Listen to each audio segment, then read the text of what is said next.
I tell you, Gary O'Neill must, and his Wolves and the Wolves players must feel like they're like cursed by this, because I know. the first penalty, the Tom Cairney one, when he drove into the box, good feet, good little right left foot sort of shuffle, just trying to move the ball a yard into the box.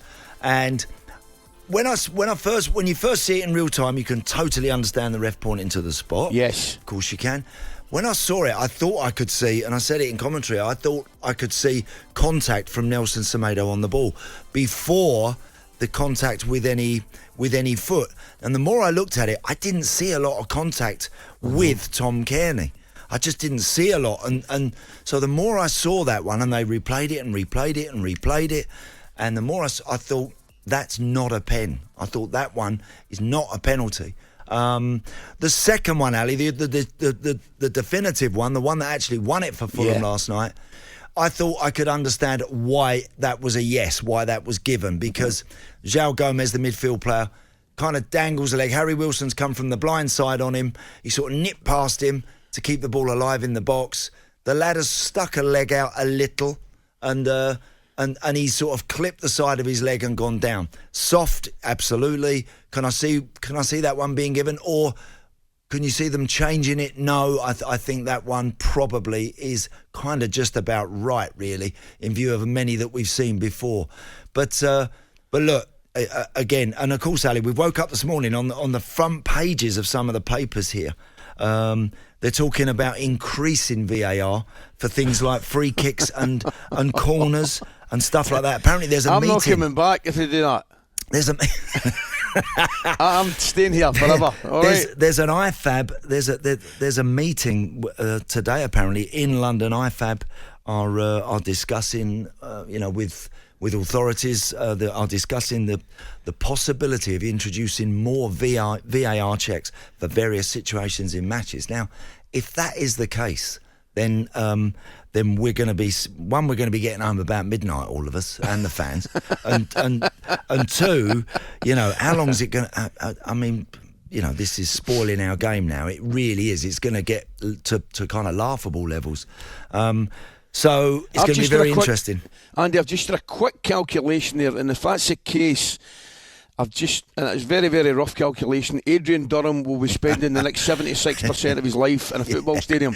He will, Aid. I saw him last night. He was at the cottage, of course, with Sam and Danny Murphy. They were covering Monday Night Football, of course, for everyone here at Talk. And I know that Aid's on the rattler. He's over to you today.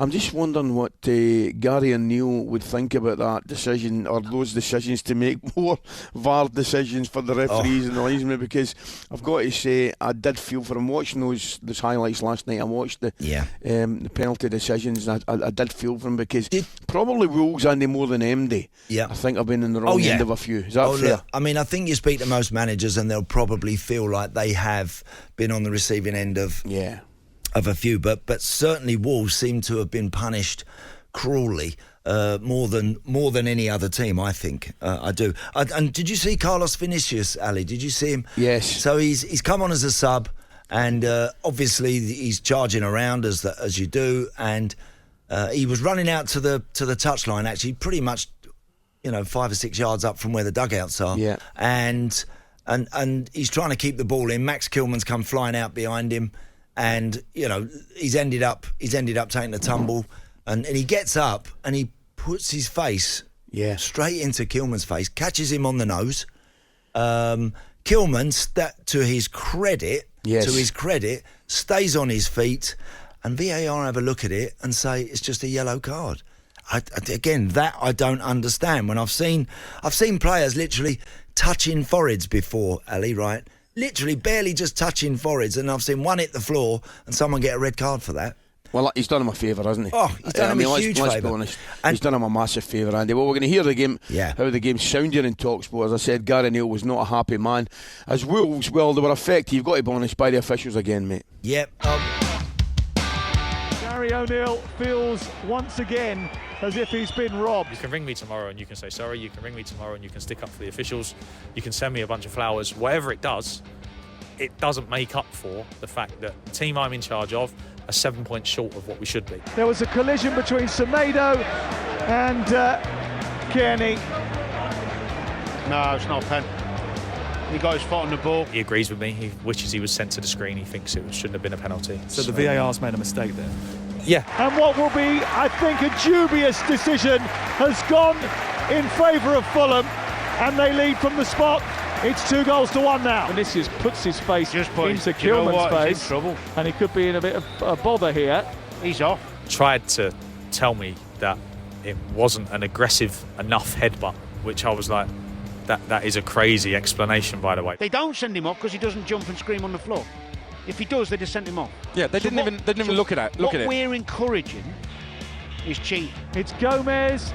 And no, it was a dive. No. It was a dive by Wilson. The fact that he's sent to the screen for that being clear and obvious, and he isn't sent to the screen for Nelson's being clear and obvious is mind-blowing. But William was too accurate, too venomous, too hard. More VAR decisions counting against Wolves. It's the story of their season. You've got a feel for Gary O'Neill.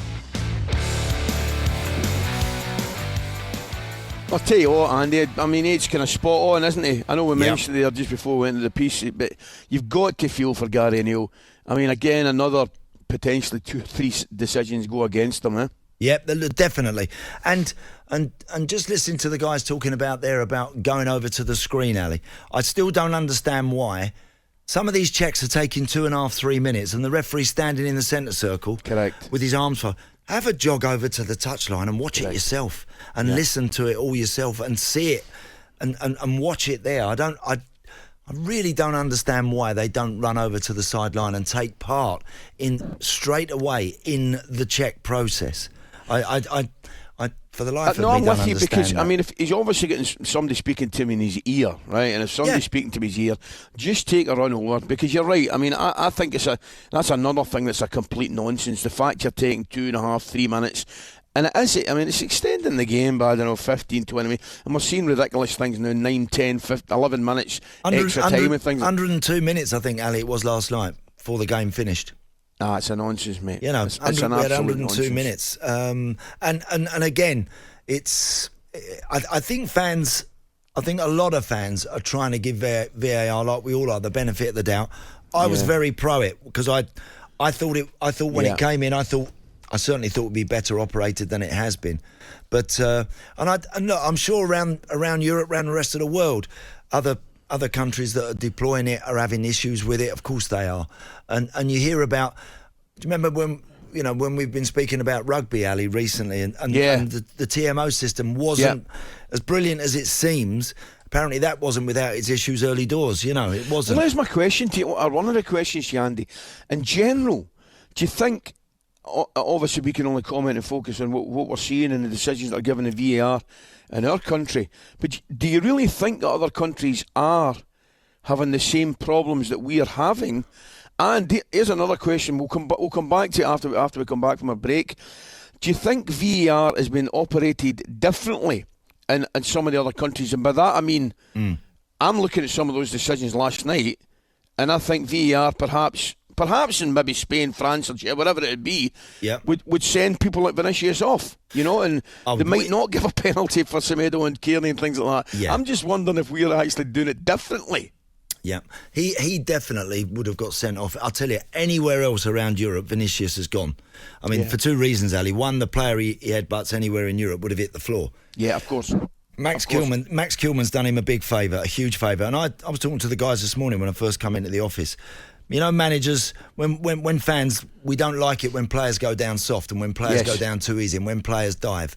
If you don't hit the floor, if he hits the floor there, Max Kilman, he's away. Correct. Right? And this is the problem. It's the same with penalties. Yeah. If you don't go down in the box when you feel the slightest contact, you rarely get them. The only, like Harry Wilson last night, feels contact, down he goes. Yeah. He gets his team a pen and they get 3 massive points for Fulham. So look, we're going to be discussing this, I think, forever, and we really do need to get on top of this and get this sorted out sooner rather than later. At the moment, there are too many inconsistencies. It's amazing. There are too many precedents being set here, there, and everywhere. We've got to get it sorted, mate. I think you make 2 good points here. We're just going to head to a break, but I think you make 2 good points. I think if Kearney doesn't go down, Wilson don't go down, it's no penalties. No. And I think if Coleman goes down, it's a red card. I think it's simple. TalkSPORT Breakfast, waking you up Monday to Friday morning from 6 a.m. on AM, on DAB, via the TalkSPORT app and on your smart speaker. TalkSPORT.